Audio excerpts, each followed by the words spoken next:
Effective immediately, the Department of Homeland Security has announced it will withdraw some personnel from Minnesota. We will draw down 700 people effective today. Operation Metro Surge saw roughly 3,000 DHS personnel deployed to Minneapolis in December. The conduct of some of those agents quickly sparked outrage among residents and led to the fatal shootings of 2 U.S. citizens. Border Czar Tom Homan was deployed to Minneapolis following the killing of Alex Preddy less than 2 weeks ago. My goal with the support of President Trump is to achieve a complete drawdown, but that is largely contingent upon the end of the illegal and threatening activities against ICE. Homan says the administration plans to roll out body-worn cameras nationwide, beginning with a focused deployment in Minneapolis. He added that an internal review revealed inconsistencies in how officers used body cameras. Some officers and agents had them, some didn't. That inconsistency was unacceptable, so we moved immediately to prioritize full body cam deployment in the city. Paying for body cameras is one of the key issues before Congress as they debate the use of body cams for DHS. On Tuesday, President Trump signed a spending package into law, ending the partial government shutdown, but pushing the can down the road for DHS's budget. Trump and Democrats now have 2 weeks to strike an agreement or face another shutdown for the department that includes agencies from TSA to FEMA. I'm Ivan Rodriguez reporting. Honk my horn, blow my whistle, and get people to leave. Nicole Cleland has actively protested against the deployment of federal agents and the immigration crackdown in the Twin Cities. She says she's a trained observer following officers of immigration and customs enforcement, as well as Customs and Border Protection. There were a lot of other observers that were there that were blowing their whistles, and I continued to follow this one particular truck. Were you driving dangerously? Were you getting in the way of what these agents were doing? No, you can't. I mean, then you are breaking the law and you are giving them a right to say that you're interfering. So I was following at a safe distance. Cleland says when she turned a corner, the truck and another car blocked the road and an agent approached her car. I rolled down my window about an inch so I could hear him, and the first thing he said was, "Are you Nicole?" What was your reaction when he said your name? How do you know my name? How do you know who I am? She says the Border Patrol agent gave her a warning that she was being recorded and told her to stop following. Facial recognition and that his body cam was on. One source briefed on Department of Homeland Security tactics confirmed to CBS News that Border Patrol uses facial recognition software, including an app called Mobile Fortify, to scan the faces of demonstrators.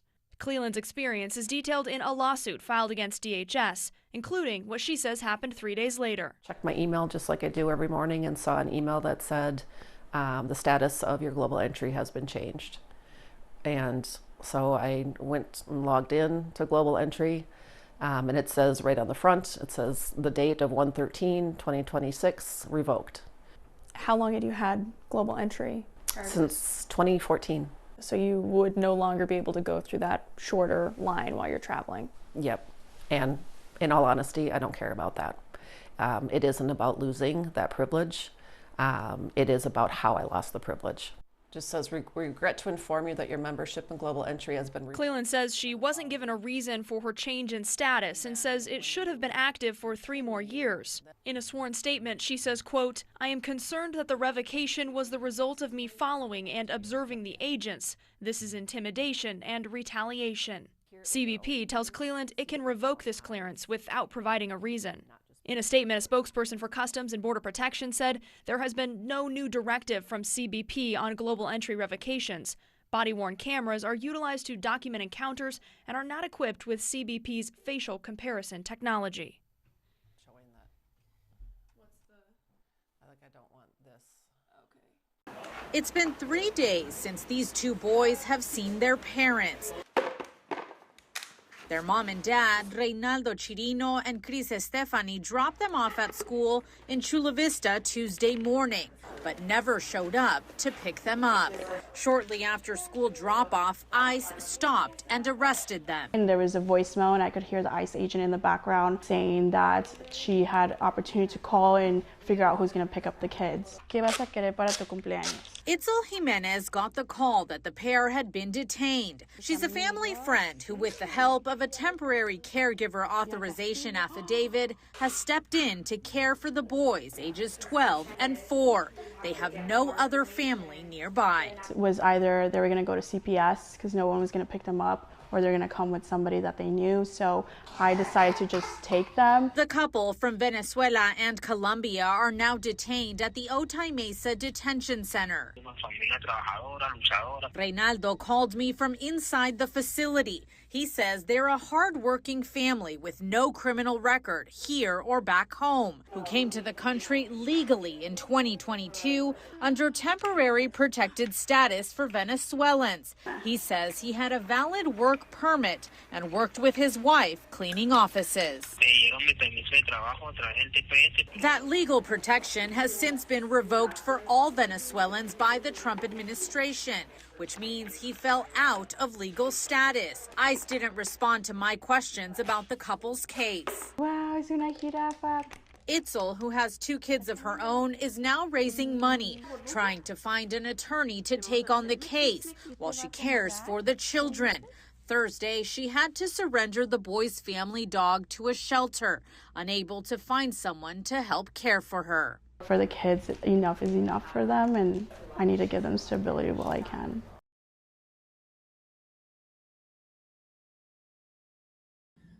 And this is not about ICE doing normal ICE stuff. The objection is to ICE pulling people off the street indiscriminately. It's these roving bands that were walking through Minneapolis and targeting both Latino and Somali people without regard for whether any crime had been committed at all. The frustration, of course, comes in the way and the how people in our city have been treated. I think you've got tens of thousands of people in Minneapolis that are standing up and speaking out and delivering food to those that would be terrified to go outside and stand and watch it at daycare. And they're doing it for the right reasons. They're doing it because they care about their neighbors. And that is a beautiful Minneapolis sentiment. Developing this morning, the Department of Homeland Security rolling out a new program to issue body cameras to federal law enforcement agents across the country. First agents to receive those cameras are in Minneapolis. It wasn't my decision. I would have, I leave it to her. They generally tend to be good for law enforcement because people can't lie about what's happening. So it's generally speaking, I think 80% good for law enforcement. But if she wants to do that, I'm okay with it. So we're doing a good job. If she wants to do the camera thing, that's okay with me. Democratic leaders in sanctuary jurisdictions also coming under pressure to cooperate with federal law enforcement as the administration shifts its strategy on the ground. Some lawmakers say those leaders could face jail time if they do not allow local police to cooperate. Bad Bunny, debí tirar más fotos. An overwhelmed Bad Bunny warmed up for the Super Bowl by accepting 3 Grammys, including Album of the Year. I'm gonna say, eyes out. We don't hate them. We love our people, we love our family, and that's the way to do it, with love. Immigration was also on the minds of Song of the Year winners Billie Eilish and Phineas. No one is illegal on stolen land. And Best New Artist winner Olivia Dean. I guess I want to say I'm up here as a granddaughter of an immigrant. I'm a product of bravery, and I think those people deserve to be celebrated. Jelly Roll celebrated Jesus after winning a trio of trophies. Jesus is for everybody. Jesus is not owned by one political party. Jesus is not owned by no music label. Jesus is Jesus, and anybody can have a relationship with him. President of Ukraine next. Ex-CNN host Don Lemon facing legal consequences after he was arrested and charged in connection to the anti-ICE demonstration inside a Minnesota church. Joining us now to break down the charges and the case is former prosecutor and attorney Jeremy Eldridge, partner at Zealous Advocates. Good morning to you, sir.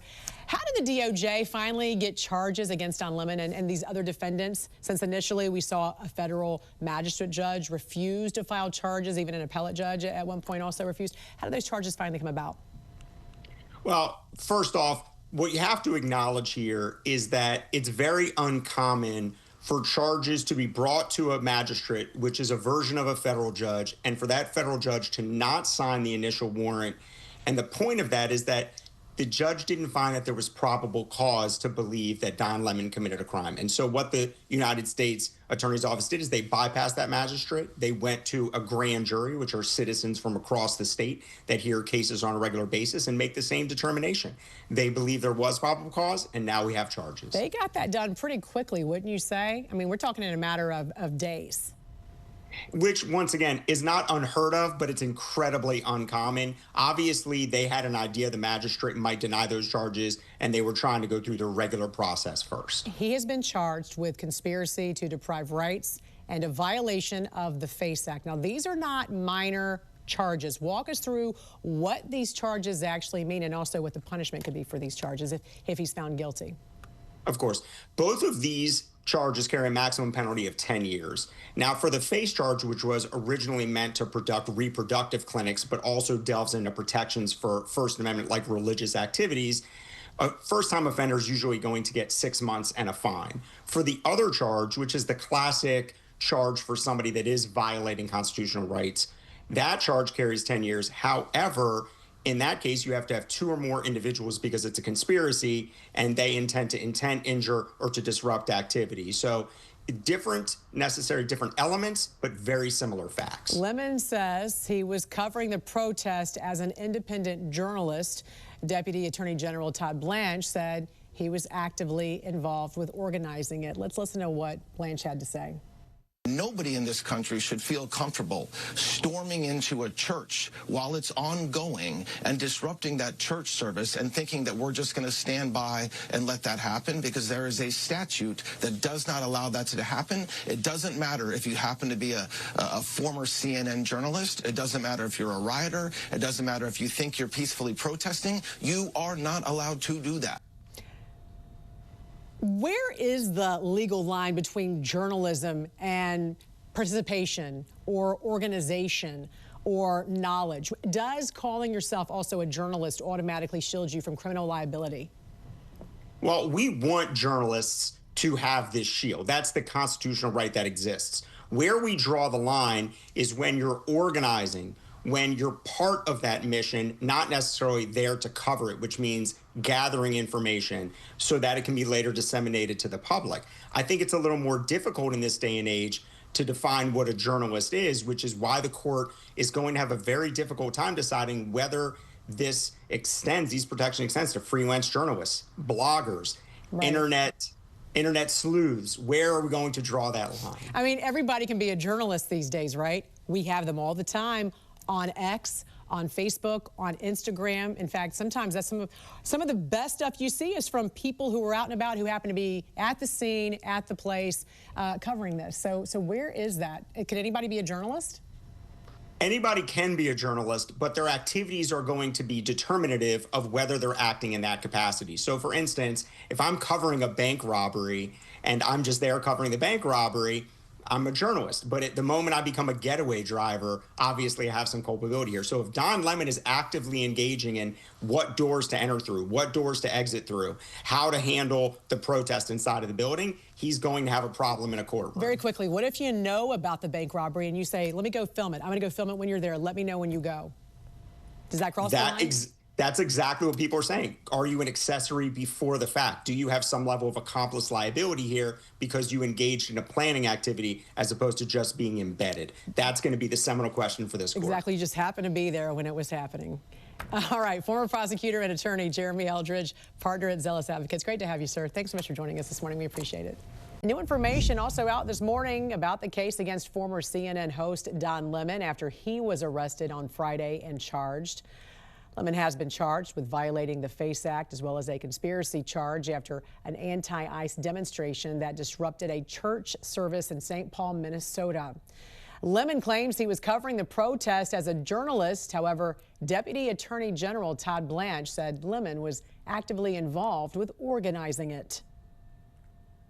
Nobody in this country should feel comfortable storming into a church while it's ongoing and disrupting that church service and thinking that we're just going to stand by and let that happen, because there is a statute that does not allow that to happen. It doesn't matter if you happen to be a former CNN journalist. It doesn't matter if you're a rioter. It doesn't matter if you think you're peacefully protesting. You are not allowed to do that. Lemon was arraigned on Friday and is due back in court a week from today. In the next hour of the National News Desk, we're going to talk to a former prosecutor and criminal defense attorney. Mark? Developing this morning, the president's crime crackdown working in the nation's capital, with the murder rate falling to its lowest level in decades. Washington, D.C. reported just 1 homicide in January, down from 10 during the same month last year. The drop has followed President Trump's law and order push, including the deployment of the National Guard, as we know, on the streets of D.C. last summer. We have had virtually no crime in D.C. D.C. is now considered a very safe place, and it should be. It's our nation's capital. And we sent in the soldiers, and I get thanked every single day by people that work in the White House. People, young ladies, men, they come up, thank you, sir, for making D.C. so safe. They walk to work now. A year and a half ago, they wouldn't have walked to work. They would have been killed or mugged, or something would have happened to them. To his point, police say there have been just 2 homicides in D.C. so far this year. So if you take 2023 and make a comparison as far as where they were during this time in 2023, during the Biden administration, D.C. reported 274 homicides for the entire year, which was a 20-year high for the city. More suspects now face charges after a crowd of anti-ICE demonstrators stormed a Sunday service at a church in St. Paul. Ian Austin and Jerome Richardson face federal charges, including violating the FACE Act, which prohibits interference of religious worship at places of worship. Total of 9 people so far have been charged over that January 18th disruption at the church. Attorney General Pam Bondi posted, "If you riot in a place of worship, we will find you."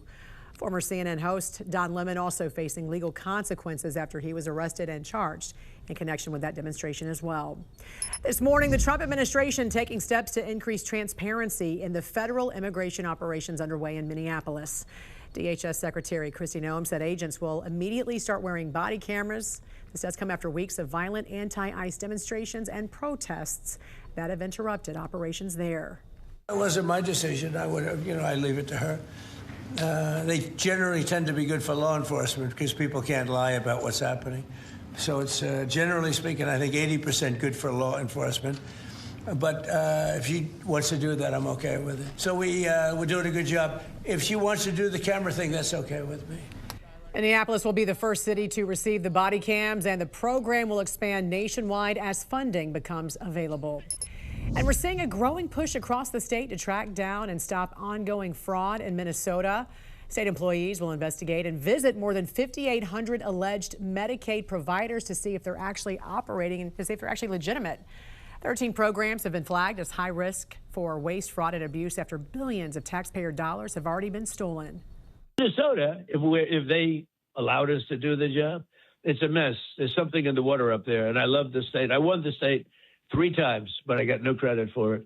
I won that state 3 times, but it's a rigged state, really rigged badly with the Somalians and the theft. And I guess you studied it, but I hear it's over $19 billion, okay? Can you imagine? They have a country where they have no money, they have no nothing, and they come over here and they steal. They're able to steal more than $19 billion.